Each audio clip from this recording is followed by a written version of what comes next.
नमस्कार साथियों शिक्षा में तो अनुदेशक काफी समय से अपने मानदेय को लेकर परेशान है। लेकिन दोस्तों अब लग रहा है कि उनकी मनोकामना पूरी होने वाली है। यह साथियों आखिर में बात करूंगा कि शिक्षा में तो और अनुदेशक के मानदेय के बारे में क्या नई खबर है, नया अपडेट है।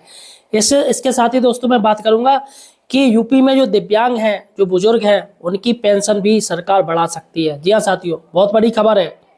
और आखिर शिक्षा में तो अनुदेशक का मानदेय बढ़ेगा तो कितना बढ़ेगा, उनको कितना फायदा मिलेगा।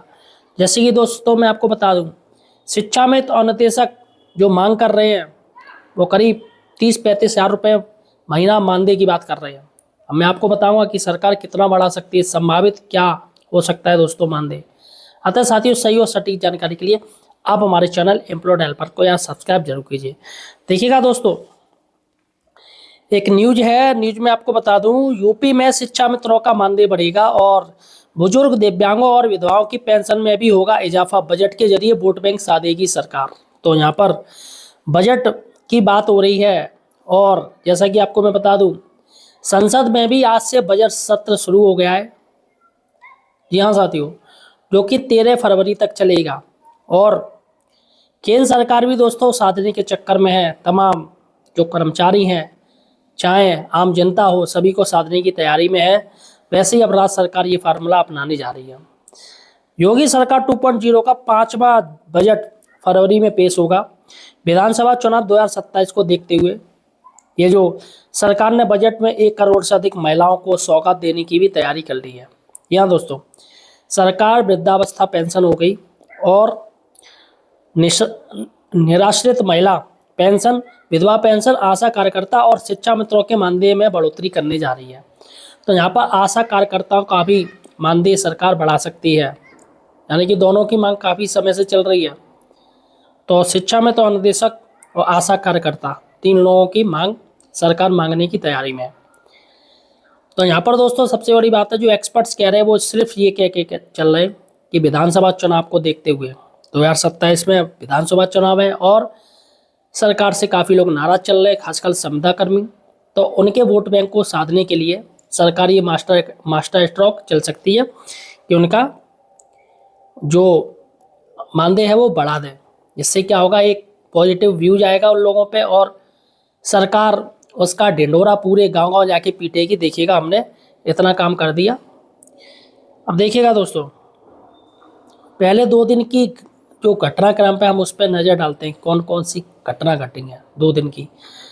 केंद्रीय गृह मंत्री अमित शाह ने यूपी दिवस कार्यक्रम के मंच से विधानसभा चुनाव का संक्रांत किया, पहली घटना। वहीं भाजपा के राष्ट्रीय अध्यक्ष नितिन नवीन ने रविवार को श्री कृष्ण जन्मभूमि यानी मथुरा में कार्यकर्ताओं को 2027 के लिए कमर कसने का आह्वान किया। तो ये 2 बड़ी घटनाएं हैं जो कि 2027 के इलेक्शन के जोड़ के देखी जा रही हैं। 2 दिन के घटनाक्रम से साफ है कि बड़ा मकसद 2027 चुनाव के लिए वोट बैंक साधना है। सीएम योगी के सामने 2027 में लगातार तीसरी बार कमल खिलाने का सबसे बड़ी चुनौती है। देखिएगा 2017, 2019 और 2022 में भाजपा की जीत में महिला वोट बैंक का बड़ा योगदान रहा है। उधर भाजपा के शीर्ष नेतृत्व भी हरियाणा, महाराष्ट्र, दिल्ली और बिहार में महिला वोट बैंक को सौगात देकर सरकार बनाई है। ऐसे में अब नज़र यूपी में महिला वोटर और योजनाओं के लाभार्थियों पर है। तो जो लाभार्थी हैं वो आम जनता, आम महिलाएं तो होंगी और खासकर जो संविदा कर्मी हैं उनको भी इसमें रखा जाएगा। अभी देखा आपने कि शिक्षा मित्रों के लिए जो ट्रांसफ़र खोल दिए गए हैं वो इसी का एक रूप है। सूत्रों के मुताबिक सीएम योगी, वित्त मंत्री सुरेश खन्ना, वित्त विभाग के अपर मुख्य सचिव दीपक कुमार के बीच वृद्धावस्था, निराश्रित महिला, दिव्यांग पेंशन बढ़ाकर मंथन हुआ। साथ ही आशा कार्यकर्ताओं की प्रोत्साहन राशि और शिक्षा मित्रों का मानदेय भी बढ़ाने पर सैद्धांतिक सहमति बन चुकी है। यानी कि लोगों में आपस बन गई है। उसके बाद दोस्तों वित्त विभाग में पेंशन राशि बढ़ाने को लेकर बजट की भी तैयारी शुरू हुई है। अब दोस्तों बात करते हैं कि सरकार शिक्षा में अनुदेशकों का कितना मानदेय बढ़ाएगी। ये सबसे बड़ी बात है मानदेय को लेके। देखिएगा साथियों, जो सरकार जो सोच के चल रही है और अभी जो इनकी मीटिंग हुई है उस पर सैद्धांतिक बात हुई है, जिसमें कहा गया है कि 2,000 रुपये महीना बढ़ाया जाए। यानी कि शिक्षा मित्र को और अनुदेशक का जो अभी मानदेय उसमें 2,000 रुपये बढ़ा दिए जाए। शिक्षा मित्रों को 10,000 रुपये मिलता है तो उसमें 2,000 रुपये बढ़ा दिया जाए, यानी 12,000 रुपये महीना मिलेगा। और यहाँ पर तमाम शिक्षा मित्र संगठन कह रहे हैं कि हमें 25,000 से लेकर 35,000 रुपये महीना दिया जाए। तो यहाँ पर देखिएगा न्यूज़ देखिएगा क्या कह रही है। सरकार करीब 9 साल बाद शिक्षा मित्रों का मानदेय बढ़ाने पर भी मंथन कर रही है। 1,47,000 शिक्षा मित्रों और 28,000 से अधिक अन्य शिक्षकों का मानदेय बढ़ाने पर सैद्धांतिक सहमति बन गई है। अब बजट के लिहाज से राशि पर विचार चल रहा है। मानदेय में 2,000 रुपये महीने की बढ़ोतरी की जाए या इससे अधिक राशि बढ़ाई जाए, इस पे दोस्तों अभी भी मंथन चल रहा है। भाजपा ने 2017 के विधानसभा चुनाव के संकल्प पत्र में शिक्षा मित्रों की समस्या का विधिक समाधान करने का वादा किया था। उसके बाद सुप्रीम कोर्ट के आदेश से शिक्षा मित्रों का सहायक अध्यापक पद से समायोजन रद्द हो गया। इस दौरान सरकार ने शिक्षा मित्रों का मानदेय 3,500 रुपये से बढ़ा के 10,000 रुपये महीना किया था, लेकिन उसके बाद में मानदेय में एक भी रुपया वृद्धि नहीं की गई है। जबकि सत्ता पक्ष और विपक्ष दोनों के विधायक शिक्षा मित्रों का मानदेय बढ़ाने की मांग उठाते हैं। पिछले दिनों बेसिक शिक्षा मंत्री संदीप सिंह ने भी शिक्षक संघ के कार्यक्रम में शिक्षा मित्रों का मानदेय बढ़ाने का संकेत दिया है। तो यहाँ पर दोस्तों सबसे बड़ी बात है कि 2,000 रुपये महीना सरकार सोच के चल रही है, यानी कि एक ओर से ये देखा जाए तो ऊँट के मुँह में जीरा वाली स्थिति हो गई कि 2,000 रुपये में क्या होता है आज के समय में। मतलब 2,000 रुपये बढ़ा रही है, क्या फ़ायदा। इससे तो बढ़िया जो 10,000 है वही देती रहे। अब जहाँ संघर्ष आंदोलन हो रहा है वहाँ 25,000 के लिए हो रहा है, यहाँ पर 2,000 रुपये महीना बढ़ाएंगे, क्या मतलब। इसके साथ ही दोस्तों 67.5 लाख, जी हाँ 67,50,000 बुजुर्गों की पेंशन भी बढ़ेगी। प्रदेश सरकार की ओर से वृद्धावस्था पेंशन में 60 साल या इससे अधिक आयु के ऐसे बुजुर्गों को हर महीने 1,000 रुपये पेंशन दी जाती है, जिनकी ग्रामीण इलाकों में पारिवारिक वार्षिक आय 40,080 और शहरी इलाकों में 56,460 रुपये से अधिक ना हो, तो उन्हीं को ये पेंशन दी जाती है। अब ऐसे में 67,50,000 बुजुर्गों को त्रैमासिक आधार पर 1,000 रुपये प्रति महीने की दर से 3,000 रुपये पेंशन दी जाती है। वित्त विभाग में पेंशन राशि को 1,000 से बढ़ाकर 1,500 रुपये महीना करने पर मंथन चल रहा है। अगर ऐसा है तो योगी सरकार में तीसरी बार पेंशन बढ़ाई जाएगी। योगी सरकार ने 2019 में पेंशन 300 से बढ़ाकर 500 रुपये की थी। इसके बाद 2022 में पेंशन 500 से बढ़ाकर 1,000 रुपये की गई थी। तो यहाँ पर अब जो 1,000 रुपये से बढ़ाकर 1,500 रुपये की जाएगी, यानी कि अभी जो इनको साल में जो इनको 3,000 रुपये मिलती है पेंशन, तो अब जो पेंशन होगी वो 4,500 रुपये मिलेगी।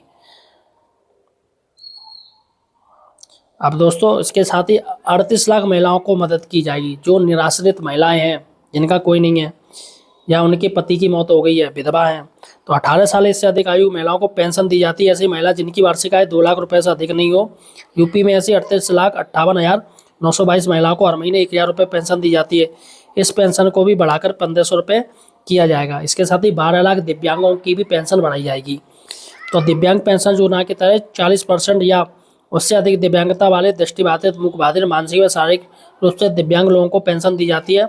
उनके जीवन यापन का कोई साधन नहीं है और न ही वो किसी प्रकार का परिश्रम करते हो। उनकी पारिवारिक वार्षिक आय ग्रामीण इलाकों में 40,080 और शहरी इलाकों में 56,460 रुपये से अधिक नहीं होनी चाहिए। यूपी में 11,98,274 दिव्यांगों को हर महीने 1,000 रुपये महीने पेंशन दी जाती है। इस पेंशन को बढ़ाकर 1,500 रुपये करने की तैयारी है, तो इनकी भी पेंशन है वो 1,500 रुपये की जाएगी। अब दोस्तों बात करते हैं आशा कार्यकर्ता। आशा कार्यकर्ता भी क्या नहीं, हमारी प्रोत्साहन राशि बढ़ाई जाए। तो देखिए, आशा कार्यकर्ताओं को यूपी में स्वास्थ्य विभाग की रीढ़ माना जाता है। प्रदेश में करीब 1,70,000 आशा कार्यकर्ता, 1,000 की आबादी पर एक आशा कार्यकर्ता नियुक्त होती है। आशा कार्यकर्ताओं को गर्भवती महिलाओं को सरकारी अस्पताल में ले जाकर उनका प्रसव कराने सहित अन्य सेवाओं के लिए प्रोत्साहन राशि दी जाती है। यह प्रोत्साहन राशि 2,500 से 3,500 रुपये तक महीने होती है। इस राशि से भी बढ़ोतरी हो सकती है। तो यहाँ पर दोस्तों कुष्ठ रोगों की भी पेंशन बढ़ेगी। तो यहाँ पर आशा कार्यकर्ताओं का कितना ये पैसा बढ़ाएंगे वो यहाँ पर इन्होंने नहीं खोला है। इसके साथ ही जो कुष्ठ रोगी है उनकी भी पेंशन बढ़ेगी। प्रदेश में 13,395 कुष्ठ रोगियों को हर महीने 3,000 रुपये पेंशन दी जाती है। इस पेंशन को भी बढ़ाकर 3,500 से 4,000 रुपये तक करने की तैयारी है। तो यहाँ पर दोस्तों सबसे बड़ी बात है कि ये जो कर रहे हैं, सीधी सी बात है, ये राजनीति के चक्कर में और 500 रुपये बढ़ाए जा रहे हैं, और जो संविदा कर्मी हैं उनको 2,000 रुपये महीना दिए जा रहे, बढ़ाने के चांस हैं दोस्तों। तो देखा जाए तो दोस्तों मुझे लग रहा है कि ये तो ऊँट के मुँह में जीरा वाली स्थिति होगी। 2,000 रुपये महीना बढ़ाएंगे तो क्या फ़ायदा, और महंगाई इतनी ज़्यादा बढ़ रही है। तो फिलहाल साथियों, आपका क्या कहना है सरकार के ये जो मानदेय जो सरकार बढ़ाने की सोच रही है बजट सत्र में, मुझे कमेंट सेक्शन जो बताइए। आपकी कमेंट, आपकी जो चीज़ है, आप क्या सोच रहे हैं, मुझे कमेंट सेक्शन जरूर बताइएगा साथियों। धन्यवाद साथियों।